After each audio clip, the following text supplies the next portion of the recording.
tell you a little bit of where this session belongs, okay? In the Introduction to Online Teaching course, um, we have like 8 modules, and interaction is one of them. But interaction means, more than discussions, just like, assessments means more than just quizzes and exams. Um, I would like to ask you first, what does interaction means to you? I mean, what does the sense of community means to you in your teaching? Any comments or any feedback so far? I'm just starting, but I'd just like to hear, you talk a little bit about this. So what is it that you have learned through your experiment this spring? What are kind of difficulties are you running into? So feel free to unmute yourself to make a few comments here and there. I think of interaction as involving two-way communication, so that we can go back and forth and learn from one another and modify our responses based on what we're hearing somebody else say, and that could be between students, that could be between professors and students. And I found that there's things online where I can try to set that up with discussions, for example, but it still feels like one-way communication, and so that's why I feel like it doesn't feel like real interaction in that way, right? And that it's still largely people talking at something, and it's hard to get that back and forth where people are taking into consideration what others are saying and letting that somehow modify their thinking about something. And I'm not teaching online this spring, so I really don't have any experience with that. But as I'm trying to prepare an online course for another group that I work with, I think the thing that I'm most concerned about is that I'm afraid the interaction will be one, if it is one-to-one. In other words, in a class setting, it can be 1 to 10, 1 to 4, and people interact differently. And so that's, I think, the concern I have is that it's just really, just like those of us who stopped for a minute and didn't want to respond, it's hard for students to feel, I think, feel sometimes vulnerable in responding because it's just you to the teacher and not always other students as well. But that's just my thoughts. I don't know if it's true. Thank you. These are both very valid points. I mean, you both mentioned, there's a concern with communication or interaction being perceived as being one way, you to the students. But when we are talking about interaction in online teaching, all the quality standards you will read from Quality Matters, etc., we're talking about, several types of interactions. There's students interacting with your content. That is a kind of interaction too. I mean, you can't just put your lecture there and then the next thing you do is you test them. Okay, how do you encourage them to interact with your content? Nowadays with the videos, studio videos especially, there are even way for you to interact with the video. Put some comments there or put some quizzes in there. So that's a way to interact. Another way, according to Quality Matters and quality standards like this, is for you to find ways for students to be communicating with each other. I mean, student-to-student interaction should also be a big deal for your online class. So you should have a way for students to form some kind of interaction online. Otherwise, it's just you trying to pass on the knowledge, skills, and attitudes to students. Just, they do not feel a sense of belonging to a particular class. I mean, the online classes I feel very lacking are the classes that does not seem to have formed some kind of a community belonging there. That is really, really lacking. So you have to have some kind of sense to have students communicate with each other and collaborate with each other online as well. And the third part would be, you as a teacher or the TAs communicate with the students, addressing their concerns, answer their questions, gathering their individual needs, things like that. And there are a variety of ways to do that. Most people default to emails for that kind of communication, but there are other tools you can use for that purpose. For instance, you can use announcement to interact with the entire class. I don't know whether you noticed that or not, but with announcements, you can even have comments, okay, for announcements if you enable that. And then you can just target your communication with students more precisely. For instance, in the gradebook, if you see a group of students haven't done anything, a group of students who haven't finished a work, you can message all these kind of students without actually bothering students who have already done what you ask them to do. So your communication can be, you to the entire class, or you to a particular group of students, or you to individual students. There are all sorts of ways you can do this. So let me move on to my next slide.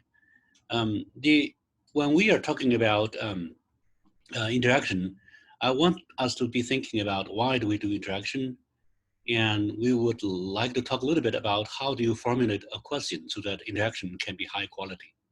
And then we're thinking about the protocol or the agreement between you and students and your role as a facilitator. So what do you do when you are trying to get a discussion, started, and how do you just manage the rhythms of it? And how do you control this if things get out of control, things like that. And you also need to think about the students, okay? What kind of mentality do they have during the interaction? I was, when originally in old days, okay, when we were talking about interaction, it is mainly about discussion boards. So these questions, this kind of content is geared towards discussion boards. But now I think discussions can be more different now, including the synchronous ones. But when you are comparing the face-to-face class to online classes, often students are just saying, the interaction is a thing that is missing, okay? Who knows who is behind the computer screens? It can be a dog or a cat. So interaction can be the missing pieces of this all. Otherwise, you can just, put the book knowledge in the machine, in the machine called Canvas. You crank it and it goes into their brain. So have you seen this picture before? I wonder about this. It's like more than 100 years ago, French artists are submitting ideas for, the future, the 21st century, what 21st century learning is like. So the idea is that you just put knowledge there and students' brains are connected to this. It's more than this, okay? There should be a sense of community as part of this. So what kind of a purpose does online interaction accomplish? So once again, I want you to be talking about this, okay? What kind of purpose does online interaction accomplish? Can anybody comment on that?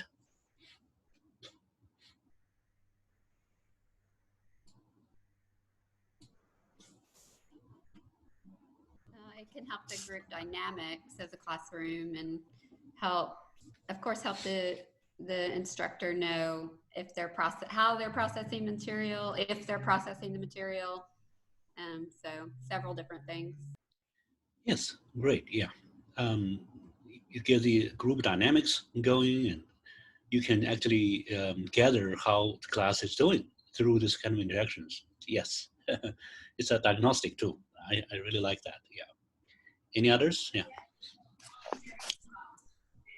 We have a cohort model in our program in the School of Nursing, and so it's really important that students build relationships within their cohort because they spend a lot of time together in the 2 years that they're in our program. So it's crucial for them to be able to do, especially I work with the first semester students, so it's really crucial in that first semester that they start to build those relationships and bonds.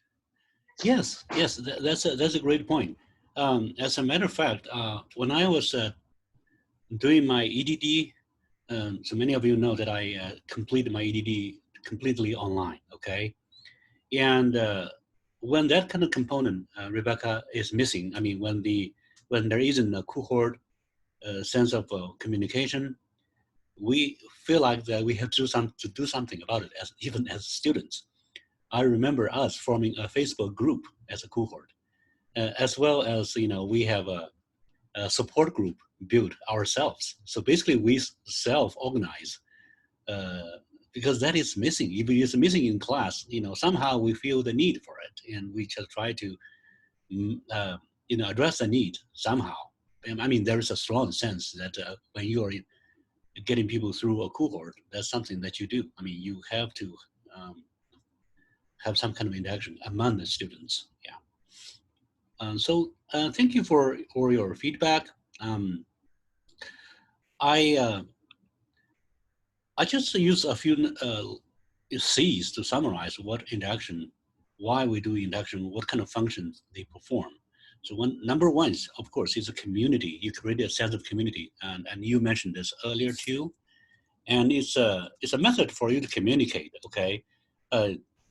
Otherwise, you can just have modules and put your content there, put your videos there, and there we go. And that's what we have.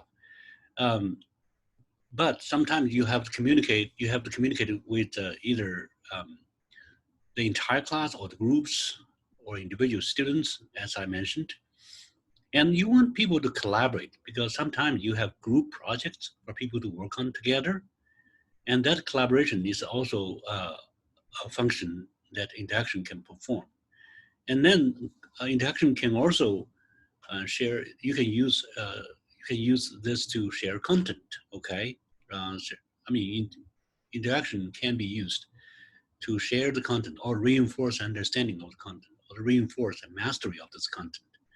And then it's a way to diagnose and control. I mean, for faculty to guide students in a way, in the directions you want them to go, or to see the temperature of the class.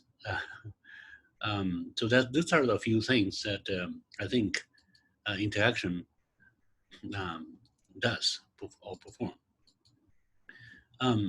So when I'm thinking about discussions, few people actually analyze a discussion or a conversation. And, it just happens, right? It's lots of things going on. But if you really think about it, if you put things online, some kind of interaction online, it will involve this kind of components. Okay, I say there's going to be teachers, you. What's your role in the facilitation of discussion and in the design of the discussion? Do you speak or not? And then we have questions. Okay, the formulation of questions that will be conducive to a dynamic conversation or dialogue. Then you have students. Okay, students each come with their own backgrounds or their concerns or their questions. So how do you gather those? And how do you analyze people's different tendencies in the online interaction? And then you have tools. Okay, what tools do you use for interaction?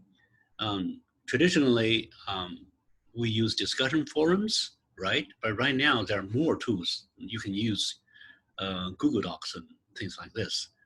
Or you can use several tools in combination with each other. And that's it, the tools. And then we have rules. So what kind of rules do you establish for the discussion or for the interaction? Okay, let's talk about each of this with a little bit detail. Okay, next. First, let's talk about the construction of questions. Okay, I'm kind of surprised that everybody, every educator in America seems to know Bloom. Okay, so people are calling Bloom on each other all the time. This Bloom's taxonomy is very useful when you are thinking about the design of questions for interaction. What I notice is that there are certain questions that you shouldn't use discussion format to assess. Okay, the students' understanding. Okay, for instance, if there's knowledge you want to assess whether people have mastered that knowledge, whether they comprehend the definition of a term. I wouldn't think that using a discussion or using any other kind of interaction is the best use of interaction. It is probably a better idea to use quizzes or something like those as the way to assess this kind of knowledge. However, if you're thinking about analysis and applications, there we get interesting. We can get interesting discussions going on if you move up the ladder of the taxonomy. Okay, I think I included some of the Bloom's taxonomy action verbs here. You probably are all familiar with this. So think about the higher order skills that you want to assess. Maybe these are better suited for online discussions. Okay, and let me give you a few examples. So, type of questions. So I think I read this somewhere.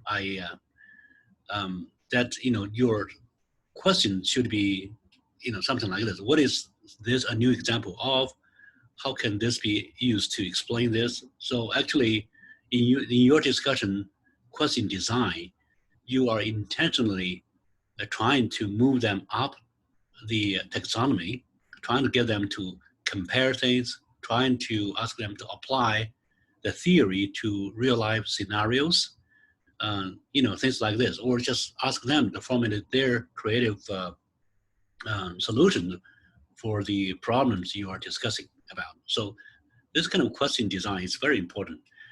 But I would like to hear from you what kind of questions you usually use in your, give us some examples if you can, yeah. So if you are ready to share some of this, just speak and unmute yourself and speak, okay? Berlin, I was just gonna reiterate what you said about using the Bloom's verbs. Yeah. One of my go-tos all the time is when I'm trying to think of the way to word a question and I keep reading it and thinking, I don't really know that this is going to get it's going to elicit the responses I'm hoping for. I literally will just go to one of those lists that you showed of of Bloom's verbs. Yeah. And I will try out different things in my mind in that question to see, okay, if I ask this, what am I really asking for and what's the response going to be? So I just wanted to say that I just wanted to reiterate what you said and affirm that's something that I love to do. I did that yesterday when I was working on some questions for a project I was working on. I was looking at a list and trying out different verbs. Oh, that's great. I mean, in that sense, I mean, Bloom is very useful. I mean, this actually, even the use of the verbs actually help you to formulate the questions in a certain way. Yeah, thank you, Amy. Any other thoughts? What kind of discussions do you use? One of the things that I try to do in Bible classes is to bring whatever content we're using to current situations. And by doing that, I'm asking for understanding and comparison and contrasting, but I usually ask for correlation and analysis, which eventually can lead to a form of creativity of thinking outside the box. And so I try to keep students very aware of current events as well as the ancient text. So those are just a couple of examples. Thank you so much. Yesterday I was reading another professor's syllabus, and he actually revised the syllabus. I can tell because I've been working with him for some time. I can tell that he just tried to make this relevant as well. For instance, he was talking about the pre-coronavirus community and now the current sense of community in his syllabus. I mean, you have to be intentionally making things relevant, as you were saying. Janine, I think I really like what you said. One of the model of student motivation that I always go back to is what is called the ARC model. Actually, I study in Syracuse University. That's one of the professors there proposes model. And according to this model, in order to make things engaging to students, you have to think about attention. You have to grab people's attention. That's A. Then there is R, relevance. So it has to be relevant to their backgrounds and their current events. So that's R. And then C is confidence. So people have to be confident they can learn something in order to be able to open up their mind, make their mind receptive to what you're trying to say. And then there's an S. S would stand for satisfaction. When they finished learning what you ask them to learn, there should be a way for them to feel satisfied, either through grades or from a message from you or some other way. So that these are the kind of things that motivate students. So relevance is big. I mean, relevance, it can mean so many things to me. So it should be relevant to current events, it should be relevant to individual situations, all sorts of things. And that also ties into the Adam-centered discussion about inclusive learning, inclusive classroom. How do you make something inclusive, for instance, for relevant for international students? How do you make something relevant for students who have special needs? Things like that. Yeah. So great. Okay. Any other examples? Have any of you used some kind of prompt from an external source and then jumpstart students into a discussion? So any examples there? In my online environmental science class, I'll use a lot of videos Uh-huh. for our discussions. To start the class off, I have a really good interview between two of our previous faculty. Dr. Jim Cook was being interviewed and talking about creation care and how that's a form of worship. And so I'm constantly trying to get the students to see that the choices they make from an environmental perspective is a matter of faith, or can be interpreted as a matter of faith as well. And I also try to bring in a lot of videos. I've interviewed various folk on landscaping and grounds or involved in the sustainability initiatives on campus. And so constantly bringing them back to the ACU community. We're an ACU certified Arbor Day tree campus. We're a bee campus from the USA certifications services. So things like that they might not have considered before. Yes, I think I really hope that we can just highlight your course someday, because there are lots of wonderful, wonderful examples of prompts. I remember, yes, I remember you interview Jim. That's one of the rare videos we have of him before he passed away. So that's very nice to have a video like that. And he actually had a great talk about, environmental care and creation. And I also remember the interview about the cats. Okay, feral cats. So I remember there's from our grounds team. Somebody tells how important it is to do the catch, neuter and release program, and how it is important for you to feed it regularly, and which makes me feel very guilty. I remember I saw this video and I even sent an email to to the lady because I've been at a point I was secretly feeding the cats, and she perceived that as sabotaging what she was trying to do. Yeah, well, I'm sorry to say this because it's being recorded, so this is bad. Okay. Anyway, I think this kind of discussions, if you just put a little bit of something controversial into it, like should we feed the feral cats, you're more likely to get people to be talking about this more. Okay. Well, we do that too.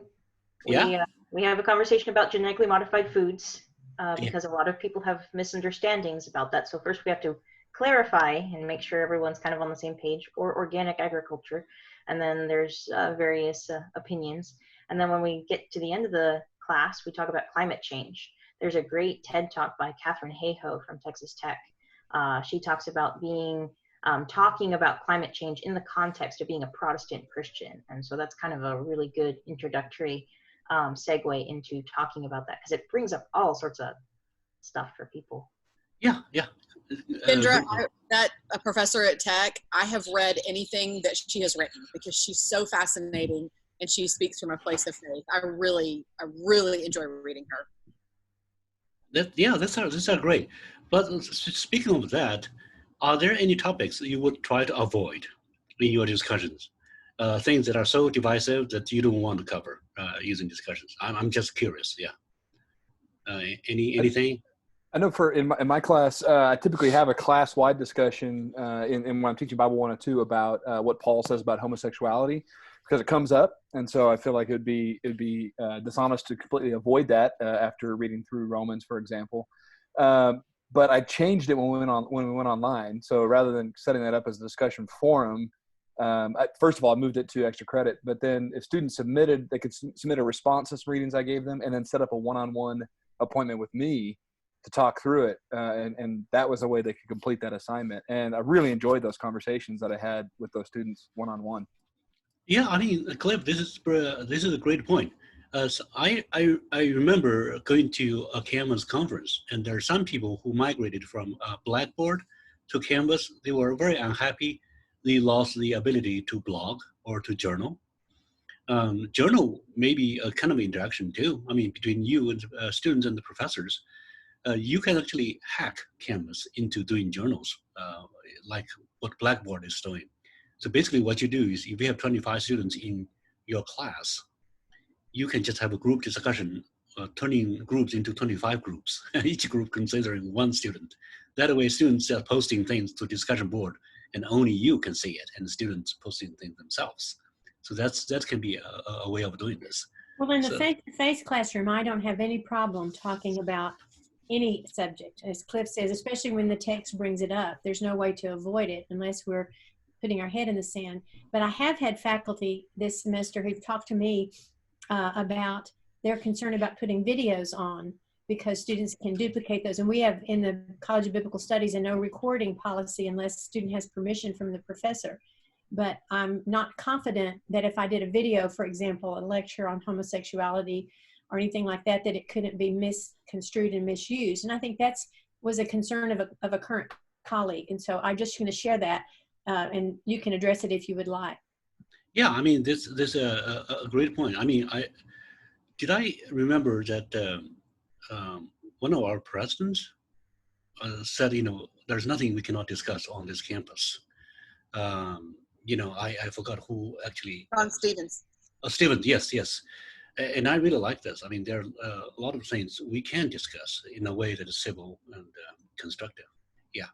But, Janine, you mentioned a great problem. If it is being recorded, or if somebody tried to record it, I mean, you have to put some thought into that because it could, when things leak out of the campus, then that's a different issue. Okay, that's maybe other people may not have the kind of environment that we have to openly discuss everything. So that's something you need to consider about as well. Yeah.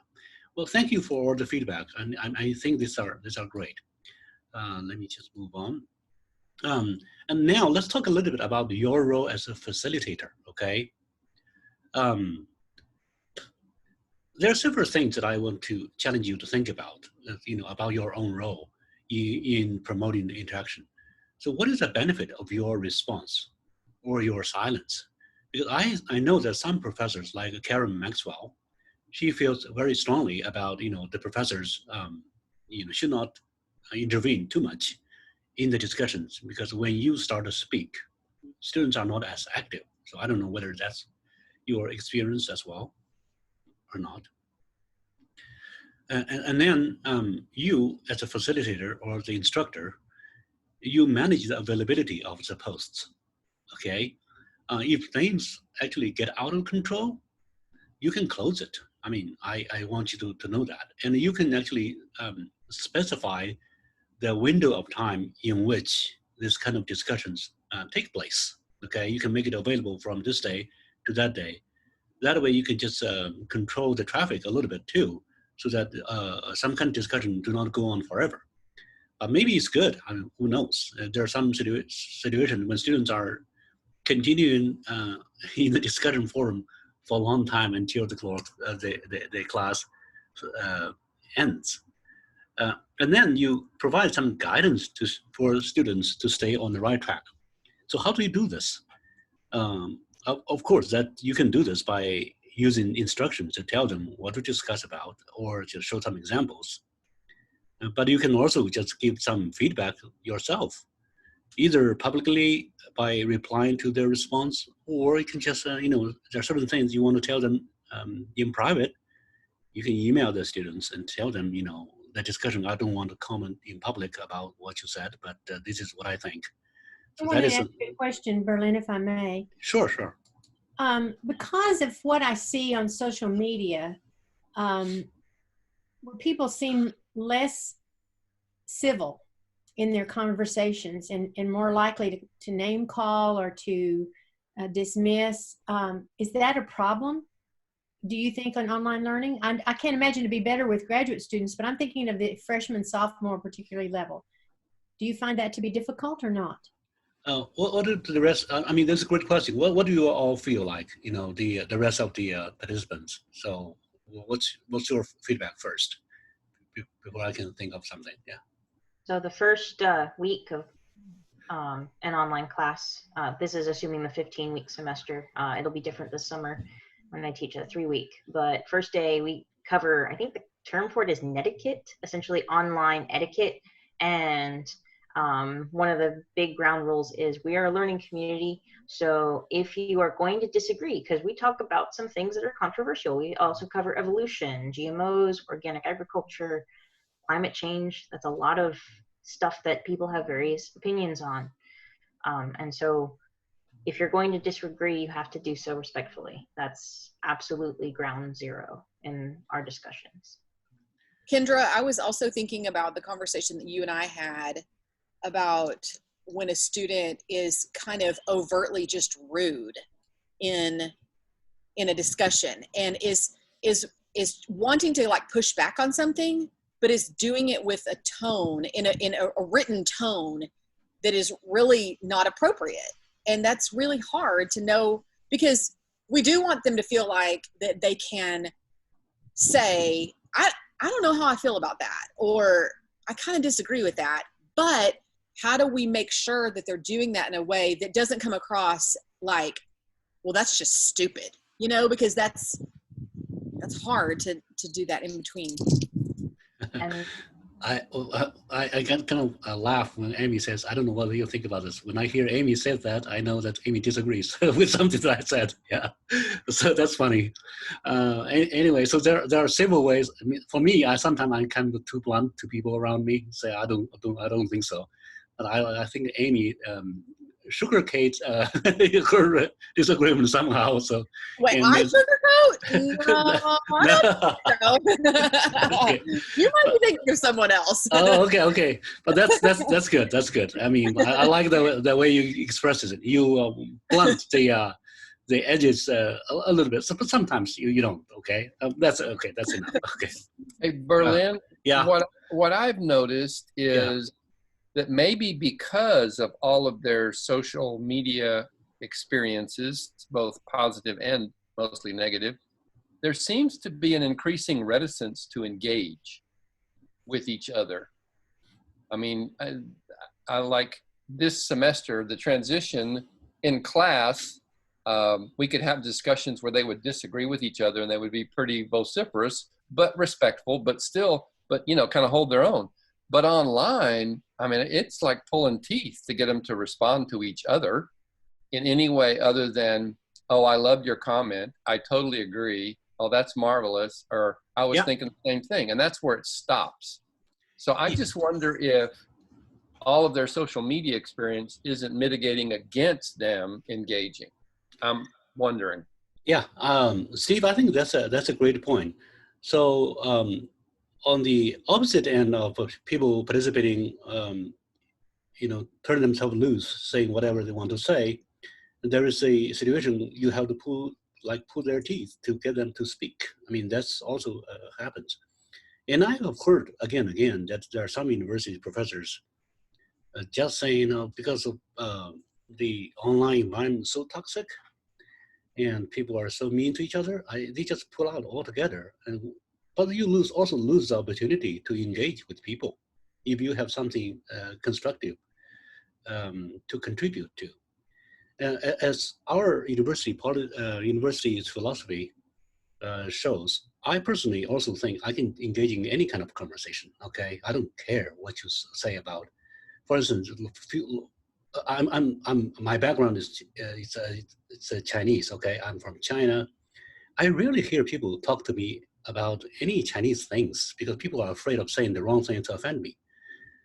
Maybe not. Maybe I'm going to talk about things with you, even the very controversial things that you think that I may think a certain way. Maybe you think wrong. Maybe I don't think that way. So without talking, without engaging in conversations, we lose a lot of things for us to communicate.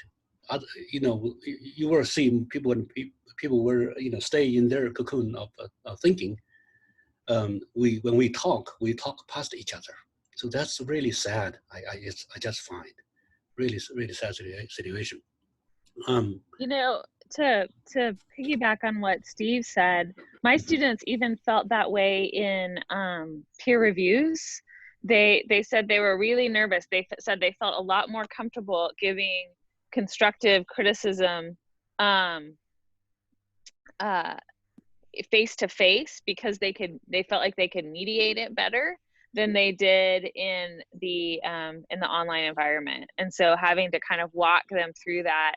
And even, you know, sometimes we discourage our students from using hedging language, but I've tried to actually encourage them to use it some. Like, I might be wrong, but I think, or even using things like I think rather than just saying you don't have a thesis. You could say, I can't find your thesis, or I think that maybe you need to have, and encouraging them to hedge a little bit, which feels as a writing teacher, or a person who teaches persuasive writing, it feels a little like, okay, you got to figure out the context and the environment. But I felt the same thing with peer reviews, which aren't the same as even kind of a heated discussion or something. Yeah. Well, I have one comment, Laura, to talk about that, is that I like the use of the word I wonder instead of I think. And so because yes, I wonder leaves open the possibility that I could be wrong without using hedging language. So I found that to be really positive. I think one of the concerns I have, and again, I'm not teaching online, I'm preparing in case we do this in the fall,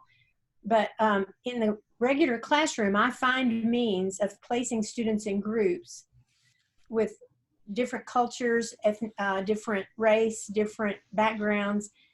But I don't know how to do that online. And I think that when a group can be really diverse, and then I set up the guidelines, as I think Kendra was talking about, etiquette, about how we speak to one another. I think we can overcome a lot more because I can observe who's participating and who's not. And so I'll often walk around the classroom and tap a student on the shoulder and go, I'd really like to hear what you have to say about this. That may be possible in online, and because of my lack of experience, I don't know it. But I've wondered about how to place students in groups for discussion, because even in the face-to-face classroom, they talk a lot when they're talking to each other and then clam up when I ask to hear what they have to say. Yeah, so I think in summary, I think we should use some kind of a etiquette ground rules building at the beginning of your discussions. I think it's a very good idea. Sometimes I would encourage you to have a page about etiquette at the beginning of class as part of your orientation to tell people how to engage in civil discussions. Another thing that I hear you say is that you can use some kind of template. I know that Cliff does this. You know, I agree with you, but this is the part that I disagree. Something along the line, I cannot remember. But Cliff has a very clever way to have people expressing their disagreement. So you can use a template, just like writing. I mean, Laura used this book a lot. I know that, and Co uses this book a lot. And this book is about writing, academic writing. Even for academic writing, you can use a template, you know, for people to use, okay, in order to form civil and constructive opinions online, okay. So use some kind of template, okay. If you disagree, what do you say? You know, use I wonder or I think, things like that, okay. I would also say, Berlin, that we shouldn't underestimate the value of like back channel communication to monitor what's going on with discussions. And so I know, like, you know, we can set up rules for etiquette, but what happens when somebody violates one of those rules? Yeah. Right? And there's ways we can communicate directly to the student who said something that was off color for some reason or out of sync with what we want. We can do some communication directly to that student at the same time that maybe we post something on the discussion board that comes to the defense of the student that might feel attacked, or, you know, however we want to navigate that. But there's actually multiple means of communication. And the same thing with what Janine is saying. If there's somebody who's not, who we want to draw into the conversation, there's back channel ways to say something directly to that student without needing to post something on the discussion board and call them out in some way. And in some ways, our online setting allows for those kind of back channel communication. Yeah, that's brilliant. Yeah, that's brilliant. Do not feel like, as Cliff was saying, do not feel like that you have to call somebody out in open discussion to humiliate somebody for something that they said. You can probably just privately chat with the students somehow using email or whatever, use a Google Meet to talk to the students. That way, back channel, I like that a lot. Thank you. Yeah. And do I we have time for one? I haven't tried this yet, but I really want to. I've also wanted to pretty much not give the netiquette to the students with a framework, basically say, okay, this is our learning community for the next however many weeks. What are the ground rules for our online discussion? Yes, that's great. I mean, Kendra, I think that's a you know a very constructive way to get this thing started in the right way. Thank you. So move on a little bit. I said, you know, students have their different tendencies. I use the zodiac. I mean the zodiac of animals to describe the type of people online. Okay, there are people who are always finding faults, like a mouse, and there are people who do a lot of work, and people who intimidate other people, like a tiger, and then there are people who go away too far from the topic. I call them the dragons, and there are the snakes, there are the horses, monkeys, roosters. This is not scientific, by the way. It's just a convenient way for me to categorize people. I mean, there are different students. You know, without going into a little bit more nuance, you would think people are either just, you know, people are lurchers, or just people who are just, actually there are more types of students. So this kind of students you have to be observant about. So that's my tiny little theory about this online students and people's. Does it correlate at all to my Chinese sign? Okay. Yes. I wondered. Yeah. Yes. Yeah. I also just wrote a little theory into the book, so it is printed, so that theory must be valid. Okay. Anyway, so I just this is a book I wrote about online teaching, and I just included that little theory there. And then you think about the agreement you established between you and the students. I think Kendra mentioned, you know, netiquette. That's a great thing. And also beyond this, when you are having a discussion, things like this, you should consider whether you want to grade it or how you want to grade it. What do you want them to get out of the discussion? So this kind of things has to be explicit. I mean, I remember that Amy said it many times before, that you cannot make things implicit in this kind of online format. It has to be expressed more explicitly. Okay, so what do you want to get out of this? Just mention that. Are they supposed to comment on each other's posts? But Canvas discussion sometimes it's not obvious where you want to reply, because if you click on the big reply, you just reply to the prompt. But you can also reply to each other in a threaded discussion format, and that has to be known. I mean, you probably need to mention if you want to respond to a particular thread, do not respond to the wrong place. Just reply to the prompt. Reply instead to that particular discussion. So that has to be made kind of clear as well. So what kind of response are not encouraged? Okay, I agree. Yes, thanks. You probably have heard of and seen lots of online memes about, oh, the sky is blue. I agree with you. I like your use of the word sky and, you know, blue. So things like this. So if you do not have set up some kind of expectations about the quality of discussions, you will get some, you know, very strange responses, and you don't want that. Okay, and you also need to tell students what is the time frame for your discussions. So time matters a lot in discussions. You know, how long do you keep that discussion open? How long do you keep the interaction open? And do you lock it after certain dates? And do you expect people to respond to others on the same day, or do you want that to be spread out a little bit? Okay, I said space out your responses, because the reason is, you remember that I have in my zodiac of discussion people, one of them is rooster. Roosters, you know, they crow at certain times of the day, okay? Very fixed time. There are students like that. They just respond on Mondays, okay? And be done with it, okay? Then they miss the opportunity to engage with students who are only appearing in discussions on the weekends, for instance, when they're working. So some universities have the policy, or some program or some courses have policies for students to space out their discussions. Their discussion cannot happen on the same day. Otherwise, they just make it something that they do, rather than a real sense of engaging with the community. Okay, and how are they supposed to behave? That's what I said about netiquette. So I really would like to see some examples of your ground rules, Kendra. so that I wonder if you can share that to Campus Commons for other people to see, or share with us. I'd be happy to share that out if you give us the permission. Okay. So that's the practical. The last one I'm going to talk about is the technology. So what tool do you use for interaction? Discussion is one of them, but it's not the only way to promote interaction. But if you create a discussion, how do you create it? Where do you put it? Usually, I just encourage people to use modules and to cluster all the content or activities for that module together within a Canvas module. Okay, so discussion too should be put there. Okay, so that's where you put it.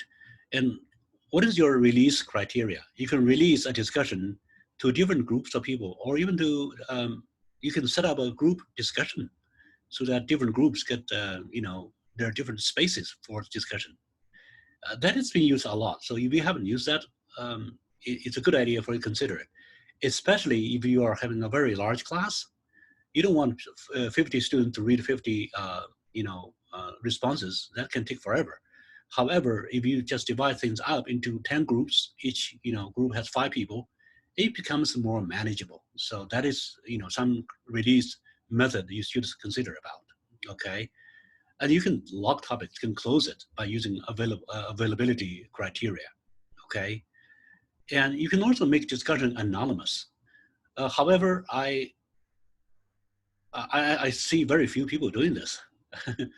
If you make things anonymous, you change the dynamic of discussions. So you make things you don't like. Okay, and also if you make things anonymous and later on you want to trace back who said that mean thing, you can't. Okay, it's not reversible. If you make an anonymous, you cannot make unanonymous. Okay, so be careful using this. So what is the point of using that? If you just want people to open up freely to you about your course, what kind of things like Kendra did, you just use a Google form to collect those kind of opinions. That should work equally well without engage people in anonymous discussions. Okay, and what other technologies do you use to promote interactions? Here I listed a few. Okay, discussion board is one of them. You can use Canvas Conference. Canvas Conference is not a popular tool right now because they have their limitation of 10 concurrent sessions. But since so many people are using Zoom, probably you can use Canvas Conference again, because I don't imagine there are 10 people using it at the same time now. And then you can use chat to chat with people, or chat or Zoom. Okay, with Zoom you can schedule a session like what we are doing right now. But I feel that it's more elaborate. You have to set up the meeting. You have to share the invitation with students. You can just use chat. If it is something simple for you to go over, you can just enable chat in Canvas and just tell them at this time we're discussing about this. If it involves mainly text, okay. If it's sharing the screen, it's not that important, okay. And then you can have a group collaboration. There are many ways for students to collaborate with each other. I don't know whether you noticed that or not. You can use a Canvas collaboration. Canvas collaboration basically uses a Google Doc, except that you do not have to worry about setting up a Google Doc and then invite everybody to it, because when you set it up in Canvas, it automatically invites students to it. Okay, and you can use a content page for collaboration as well. Usually, you use what you use is content page. Content page can be made into a wiki page. In most cases, you use a content page to release your content, your instructions, right? But a content page can be editable by both teachers and students. I find that to be, sometimes I find professors saying, I have 5 presentation topics. okay, I want you to sign up. Whoever comes first, get the topic they need. And there's lots of duplication and lots of coordination with that. You can actually just use a content page, just list the topics and ask them to put their name beside it to avoid all the trouble of you interacting with them back and forth, and then just say, John has already adopted this topic. He shouldn't. Because why do you need that kind of a complication? So that just something simple like that should be dealt with using a content page. You can use peer review, which Laura mentioned during her training sessions a lot, and she's an expert on that. And I also find that you can use a combination of tools. I asked my son how he studied with his buddy, in high school. He said he opened FaceTime to FaceTime with his friends. In the meantime, they have a Google Doc open, and they are working on something together, on study offline together. And I actually found that to be a very useful method. You can probably have a student have Google Meet or Zoom open while have a Google Doc open.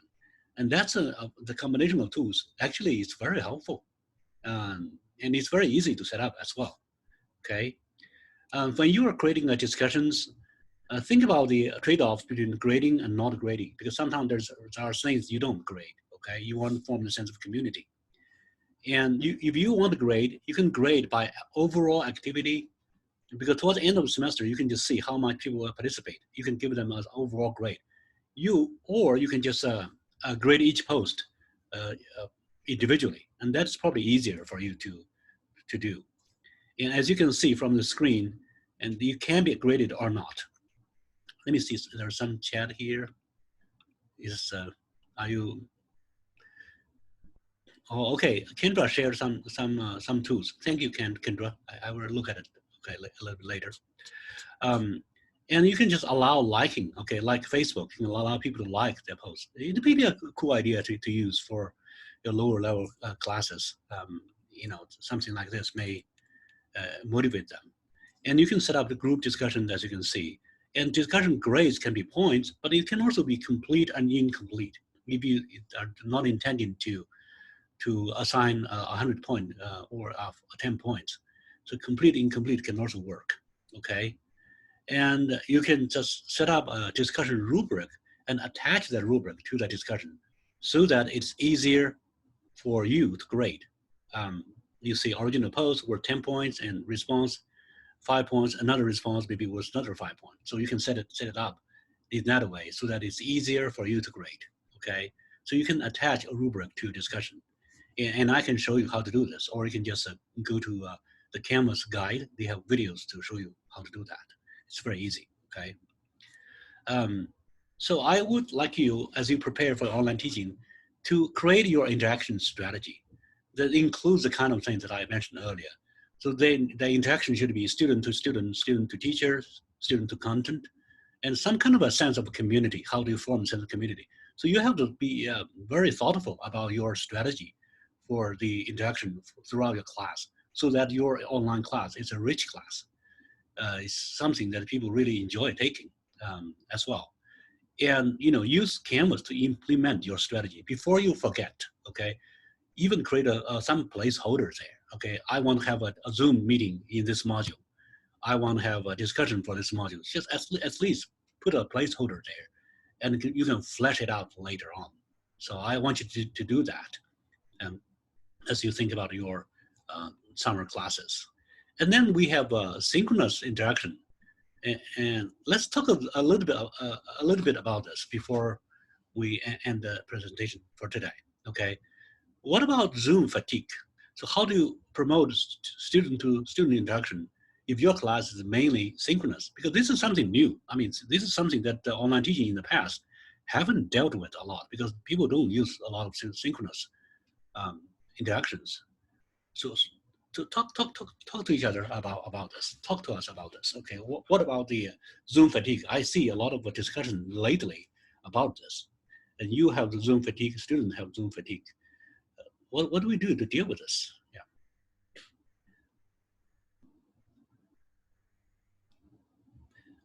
Well, I think as we talked about, I think it is good to limit synchronous sessions to things that actually are going to require interaction or discussion. If it is just me offering content, there's other ways to do that that don't require us to all be on a Zoom session together. So I really want to limit my Zoom sessions for things where I want that kind of interaction. I want there to be discussion of some kind. And I would also say for me, you know, I'm still learning how to teach on Zoom. I mean, I feel like I'm getting better at it as the semester goes on. It's not something I'd done before, but learning how to use things like polls and breakout rooms within a Zoom session, it's a different kind of lesson planning. But to make sure I've got those pieces in there where we're going to switch interaction around every 10 minutes, right? So we're not going to be stuck in kind of the one screen for, you know, working through a PowerPoint or something for the whole 30 or 40 minutes we're going to be together, but that every 5 or every 10 minutes, I've got something planned, whether it's a poll they're going to respond to, or I'm going to send them to breakout rooms. Something like that, I think, helps to mitigate against the lack of attention or the Zoom fatigue that might set in. Yeah. I think the question I have, I know that Steve and Cliff could both probably answer because you had to go to the large classroom this spring. So do you have Zoom sessions with all 60 students ever? I have not tried to do it in my 100 level class. I meet weekly with my 300 level class, but there's 9 of us, 10 of us, I guess, including me. So that's very different. For my large class, I've gone largely asynchronous, other than occasional small group Zoom sessions. In my large class, I once a week do everybody that wants to attend. You know. Okay, I mean, you can keep this open. I think that as Steve, as you said, you know, sometimes students cannot come, and you record it and share it with them later on. So that's another option for that gets both the best of both worlds, asynchronous and synchronous. I also found that sometimes students are feeling they misunderstand what you want out of Zoom meetings. And I actually personally feel that from professors. So sometimes somebody asks me a question, okay? I find it very difficult to answer using the email. Then I tell the professor, I said, you know, can you schedule a meeting with me? Go to berlinfan.me. And then there's times that I hear people say, I'm Zoom. I have Zoom fatigue or something along those lines. I have you know, so many things going on. I don't want to schedule a meeting with you. Just send me something, okay? Send me some tutorial, okay? So that's why I create a lot of tutorials. But then I realized that what I did wrong is that you can book me site. I have 30-minute segments, okay, of time slots. What usually really happens is that people start sending me an invitation. I set up a meeting using Google Meet. And then when we finish talking about this, then we're done. Then we end the meeting. It usually does not take 30 minutes, okay? However, that format make people think that they have to stay with me for 30 minutes. So that's maybe people don't want to talk to me for 30 minutes. I don't know. So, and what else do I have to share in 30 minutes? Chicken stories. But as a matter of fact, I actually just finished, you know, going over this kind of thing with them in a few minutes, because when I am able to share my screen with them, it's much easier for me to explain something. So that's why I ask people to schedule a meeting with me that way. So you probably just can schedule some ad hoc meetings that, like using Google Meet. I mean, I find that people depend too much on Zoom, okay? Because with Zoom, you schedule a meeting and happen from this time to this time, and that can be intimidating for some people. They probably say, I don't have that kind of time. Whereas if you use a Google Meet, you just set up a meeting there, you copy the URL and send it over to the students. Just go to, say, I'm waiting here.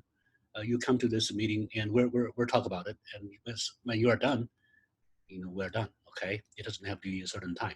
So that is more ad hoc. Yeah, Jeanine, you have a question? Well, it's only been with let me think if that's true. I've only had 2 Zoom meetings where I actually saw the screen as you're displaying it. So I don't know how to do that. Maybe you and I need to set up a meeting later so you can show me. I don't want to, probably everybody else knows how to do that, but I don't. And so maybe we can talk about that later in one of your little 30-minute sessions. Yeah. Well, okay. Yes. And then we talk about chicken stories. Okay. So. Well, no, it takes 30 minutes with me. You remember, I'm a little bit slow, so. Okay. Okay. That's okay. Yeah. We'll set up a meeting.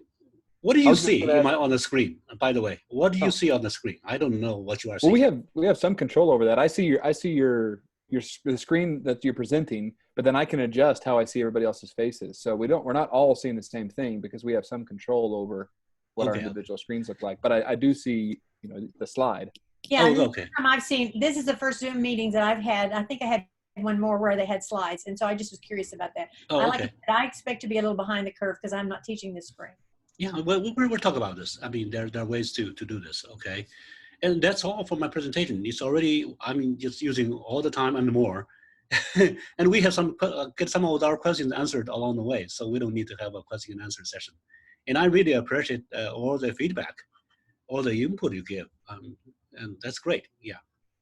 And thank you. And once again, as I said, if you need any specific help with a discussion or a particular question, just schedule a meeting with me and we'll do a Google Meet session together. Thank you so much. Thank you. everyone. Thank you, everybody. Thank you. Thank you. Okay, bye.